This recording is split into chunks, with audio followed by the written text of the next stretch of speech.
What's poppin'? It's your girl Sis So Nasty, now back with another video. Baby, you won't need another lady. You know I'm fucking with you, and I'ma always be around. The streets, they don't love you. They don't love you like I love you. I'm better for you, baby. No, you won't always be around. I got you to the world end. Not really a video I would normally do, but I have a reason behind why I'm doing this video. Okay, I'll explain my reasoning of why after I do my video. But excuse the mess in the back. I have a kid, okay? So, you want down? I was 15 years old, okay? This was at the time where I was 15. I'm almost 20. So, I was 15 and I didn't drop out of school yet, but I quit going type of thing. Like, I was skipping school. I didn't go for weeks and weeks and weeks at a time. I just didn't drop out. And so I was still in the school system. So basically I was getting in trouble for, leave that alone. I was getting in trouble for not coming to school at the time. Well, I was hanging out in Lakeland. I was hanging out with some of my friends. My father lives in Lakeland, so I was at my father's house. I was not at my father's house when this happened, but I was at my father's house visiting and whatnot. So I was chill. I don't want to say names, so okay. I was chilling with someone that I always chill with. If I said the name, then everybody would know. So there was this guy that I had always hung out with. Like, I didn't know, I'm not gonna say I knew him for a long period of time, but I did know him for a couple months.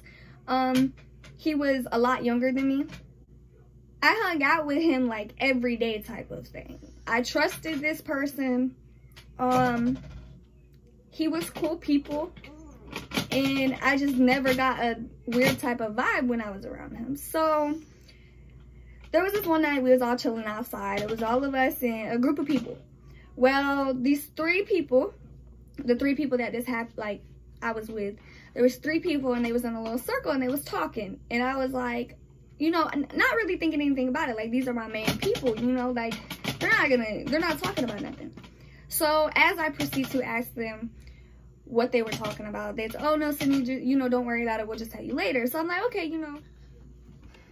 Okay, so sorry, my camera had cut off. I don't even remember where I was at. But so it was someone that I had trusted, whatever. They was talking and they wouldn't tell me what they was talking about. Well, it started raining. And at the area that we was in, there is a laundromat where people take their clothes and they do laundry there. And everybody was like, let's go, you know, let's go chill in the laundry room because it's raining. So I was like, all right, whatever. So we go and chill. Mind you, we chill with these people every single day. The only person that I never once seen in my entire life was the person that this guy brought with him. He brought someone with him and I never had met him, but my friend seemed to know him. So I figured it was okay. Well, we get in the laundry room and they're like, you know, who has a blunt wrap? You know, let me roll up, da da da da da. Yes, we was fixing to smoke. This right here is what I'm fixing to tell you. Do not smoke nothing you do not see rolled. Do not. Nothing that is not your own, do not smoke it. Anyways, so they asked for a blunt wrap and they was like, Sydney, go get the blunt wraps, you know, da da da da. It's not funny. Go get the blunt wraps at the house. So, you know, I went and I got the blunt wraps like they asked me. As I walk back and I get in the laundromat, the blunt's already rolled. Mind you, I'm 15. I didn't think nothing about it. I'm like, okay, you know, maybe y'all just found a blunt wrap. It is what it is. So, mind you, I had my own blunt, okay? They had their own blunt.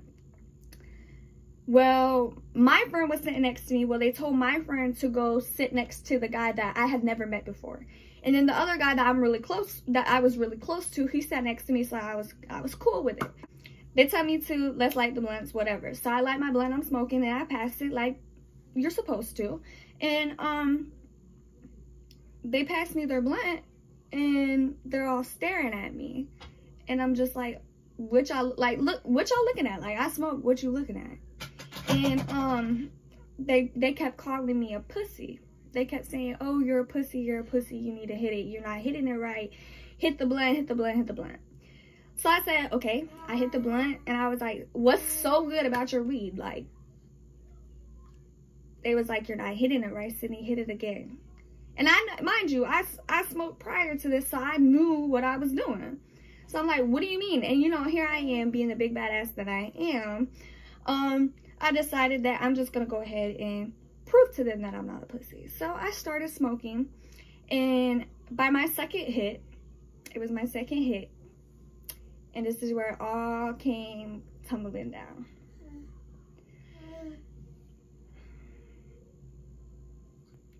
So as I hit it for the second time, I could literally feel like my body is shutting down, literally.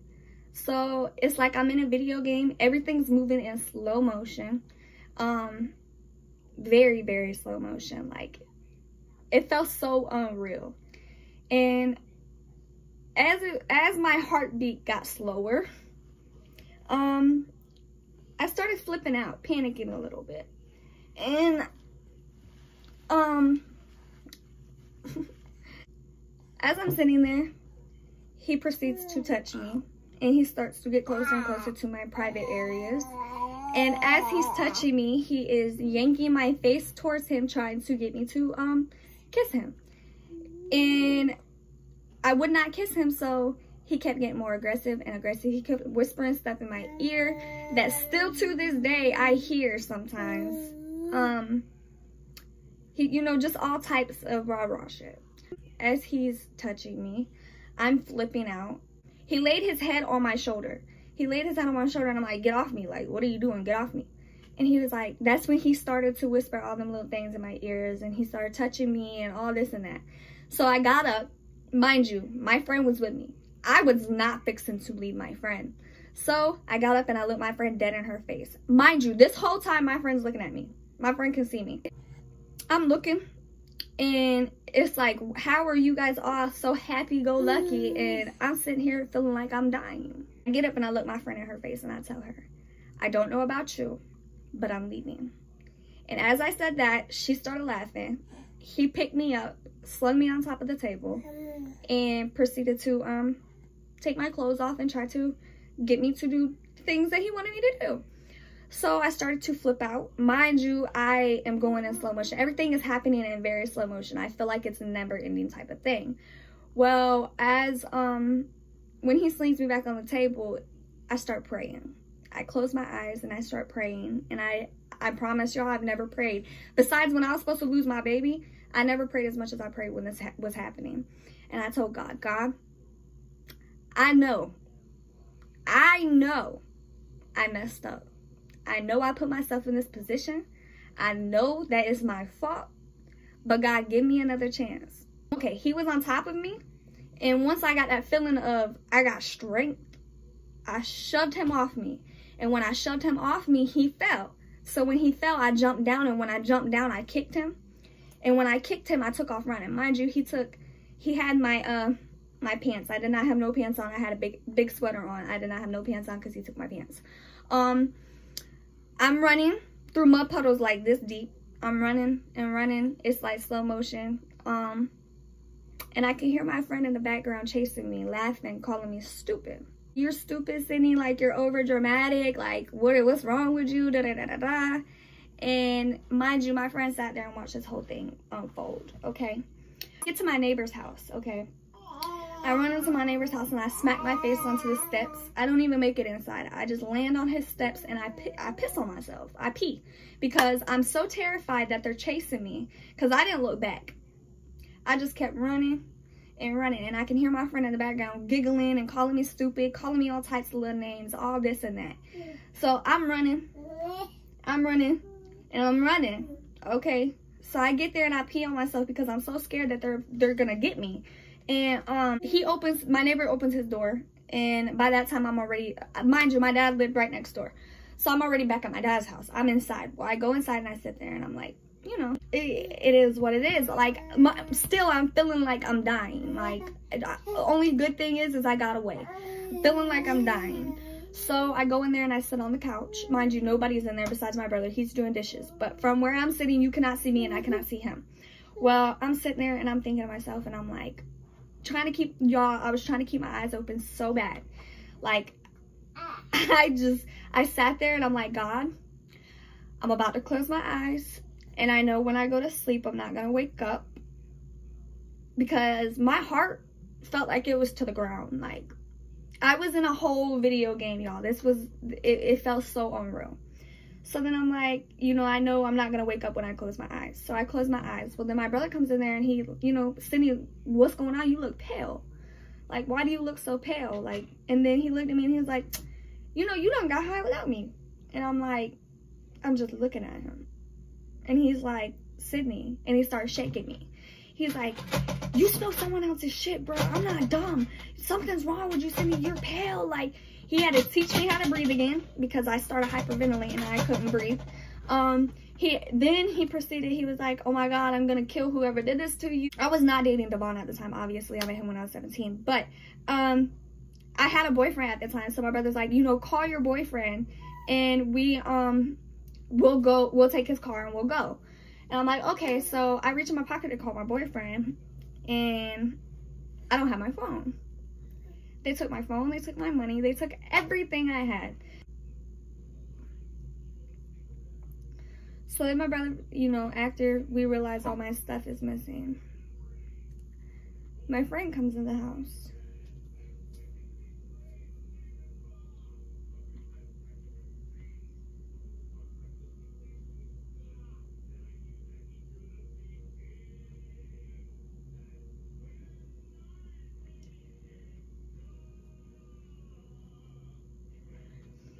And she looks me dead in my face.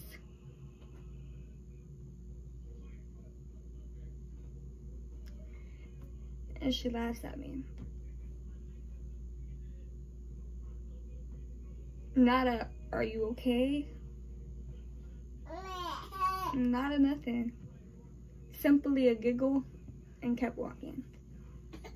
My brother flipped out. Why didn't you try to take her phone? Why didn't you get this from them? How come you're just not getting home and she been here and none of her stuff is with you? She giggled. So we proceeded to go.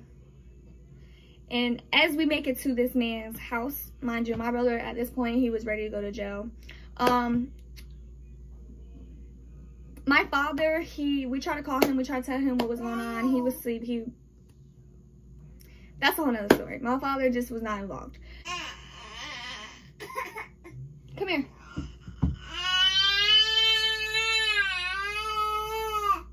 When I pulled up, come on. When I pulled up to the house, there was already police there. Here, you want to be seen? Cry, baby. We had pulled up to the house. There was already police there because, unfortunately, the kid was a criminal anyways. He was known for stealing vehicles and all that. So I filed a report. They searched for my phone. They told me there was nothing that they could do at the moment for my phone because they didn't have a search warrant. Polk County for you. But they didn't have a search warrant, so they said that there was nothing that they could do over my phone. So I filed a report both on him touching me.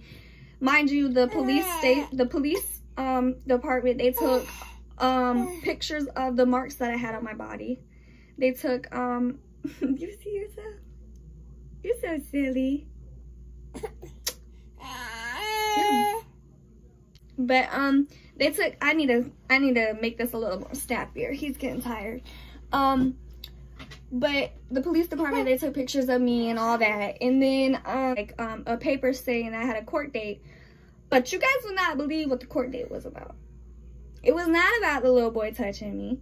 It was not about the little boy trying to do what he did to me. It was about them stealing my phone. So guess who did not show up to court? I didn't. I didn't show up to court. But they did have to pay every month. They had to pay a check to me for my phone. And then nothing never happened with them touching me. Nothing. Like 3 weeks in a row, there was cops that would come to my house and they would ask me questions. They would investigate. They would all that. But my moral of the story is watch who you call your close friends. Family really ain't your family. And watch what you smoke. Because no matter if they your close friends or not, it doesn't matter. Spice is spice, and it's so easy to get off on somebody. So, like I said, it doesn't matter if you're as happy as me every day. People like me go through this stuff too. Unfortunately, I was blessed because I was not raped and I was able to get out. And I know a lot of females that aren't. But it was tragic. And I could not imagine actually being raped, because it took everything out of me to push through and not actually just let him do it. If anybody needs anything, if you need to talk about what you've been through, what you're going through, any of that, I am here. My door is always open. You guys can hit me up in my DMs. You guys can hit me up on Snapchat. You guys can hit me up anywhere you like. If you have my phone number, you can call me, text me, anything. I don't care. I'm here for each and every one of you. If I missed any details, which I don't think I did, I was set up. Basically, I was set up. And he thought he was gonna get off on me, but God was on my side. Don't trust everybody. Watch who you call your friends, and watch what you smoke. But we are fixing to go